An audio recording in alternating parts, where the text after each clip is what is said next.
పాండవులు 5గురు వనవాసానికి వెళ్ళేటప్పుడు రకరకాల భంగిమలలో రకరకాల విన్యాసాలు చేస్తూ రకరకాలుగా వెళ్ళారట, మనిషికో రకంగా. ద్రౌపది కూడా అలాగే వెళ్ళిందట. ఆ వెళ్ళిన భంగిమలు నాకు చెప్పారయ్యా, దానికి అర్థం నాకు తోచడం లేదు, కానీ కడుపులో దేవేస్తుందయ్యా, నిద్రపడ్డం లేదన్నాడు. ఎలా వెళ్ళారని ఎవరు చెప్పారో ఏం చెప్పారో నువ్వు చెప్పవయ్యా, అర్థం నేను చెబుతాను. ధర్మరాజు ముఖం మీద గుడ్డేసుకుని వెళ్ళాట. వనవాసానికి వెడుతుంటే ముఖం మీద గుడ్డ, మొహం ఎవరికీ కనపడకుండా ఈ కొంగు పైన ఉత్తరీయం ఇలా నెత్తి మీదకి లాగి దీని మించి మొహం కనపడకుండా ఇలా మొహం చాటు చేసుకుని గుడ్డ వేసుకుని వెళ్ళాట.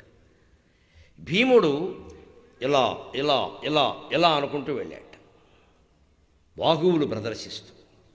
అర్జునుడు మాటిమాటికి నేల మీద ఇసుక గుప్పిట్లోకి తీసుకుని గుప్పిట్లోంచి ఇలా ఇలా ఇలా ఇలా అంటున్నట్టు ఇసుక రేణువులు రాలుతున్నట్టు. అయిపోగానే మళ్ళీ తీసుకుంటున్నట్ట, మళ్ళీ ఇసుక రేణువులు రాలుతున్నట్ట, మళ్ళీ తీసుకుంటున్నట్ట, మళ్ళీ ఇసుక రేణువులు రాలుస్తున్నట్ట. నకులుడు మొహానికి బూడిద పూత పూసుకుని వెళ్ళాట, దేహం అంతటికీ కూడా బూడిద పూసుకుని వెళ్ళాట. సహదేవుడు వంచిన తల ఎత్తకుండా వెళ్ళాట. ద్రౌపదీదేవి తలస్నానం చేసి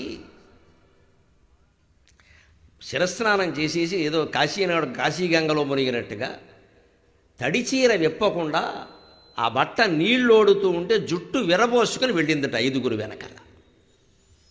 ఇది నాకు తెలిసిందయ్యా, నాకు ఏవేవో అర్థాలు గోచరిస్తున్నాయి, కానీ అవి నిజమో కాదు, అవి నాకు చాలా నిద్ర పట్టకుండా చేస్తున్నాడు. మహారాజా, ఈ ఘట్టం జరిగి 13 ఏళ్ళైంది కదా, ఎప్పుడు ఎందుకు నిద్ర పట్టట్లేదు అని. ఇప్పుడు నీకు నిద్ర పట్టకపోతే నాకు కబురు చేసి నా నిద్ర పాడు చేసావు అనవసరంగా. 13 ఏళ్ళు అయింది కదా అంటే మనిషి ఆలోచన చూడండి, ఆ ప్రమాదం ముంచుకొచ్చే వరకు మనిషి ఆలోచించారండి. ముంచుకొస్తోంది అన్నాక ఆలోచిస్తాడు. నాకు అప్పుడు ఏదో కొంచెం తేలిగ్గా తీసుకున్నాను, నాకు తోచిన అన్వయం ఏదో నేను చేసేసుకున్నాను. బహుశా అర్జునుడు ఇసుక రేణువులు తీసుకున్నాడు అంటే అక్కడికి వెళ్ళాక ఏదైనా చిన్నమే అడకట్టుకుంటాడేమో, ఇసుక పోగేసుకుంటాడు అనుకున్నాను నేను. ఏవో ధర్మరాజు జోదంలో ఓడిపోయాడు కదా, అందుకే మొహం చూపించలేకపోతున్నాడు అనుకున్నాను. నకులుడు అందమైన వాడు కదా అందరికంటే, అందుకని ద్రౌపది చూస్తే ఈ అందం కాడికి ఇది పడింది అనుకుంటుంది, వాడు ఏదో బూడిద పూసుకున్నాడు అనుకున్నాను. సహదేవుడు ఏదో తలంచుకుని నాకు సరిగ్గా తోచలేదే నువ్వు చెప్పాను. అవి కాదు, దానికి నేను చెబుతున్నా విను. నీకు నిద్ర పట్టకపోవడం నిజమే, పట్టదు, ఎవరికీ పట్టదు. నిజం తెలిసిన వారెవరికీ నిద్ర పట్టదు.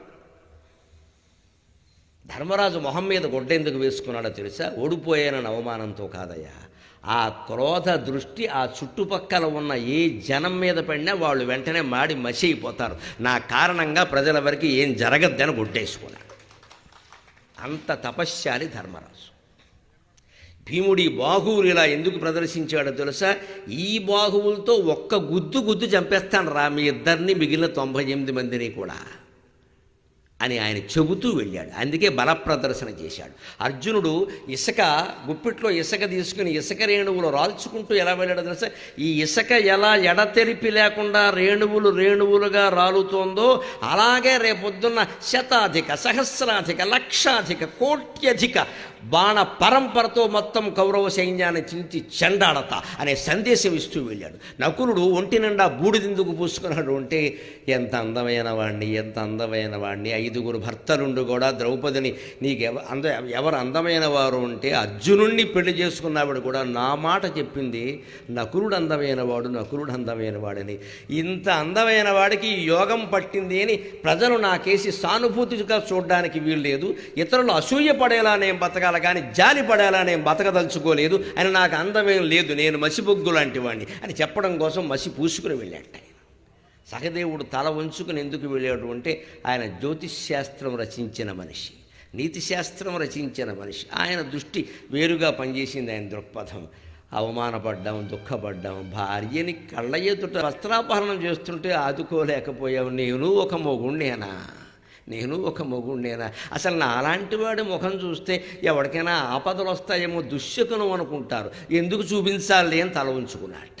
ఇక ద్రౌపదీదేవి శిరస్నానం చేసి జుట్టు విరబోసుకుని ఆ తడిబట్ట నీళ్ళోడుతూ ఉంటే పాండవుల వెనకాల ఎందుకు వెళ్ళింది? నేను బతుకున్న నా భర్తల వెనకాల ఇవాళ వెళ్ళినట్టే చచ్చిపోయిన 100 మంది వెనకాల కౌరవ మహారాజ్ఞులారా మీరు వెడతారు అని శపిస్తూ వెళ్ళిందయ్యా అని విదురుడు అర్థం చెప్పాక, ఇప్పుడు ఇంక నిద్రపట్టే అవకాశం కూడా లేదన్నాడు ఆయన.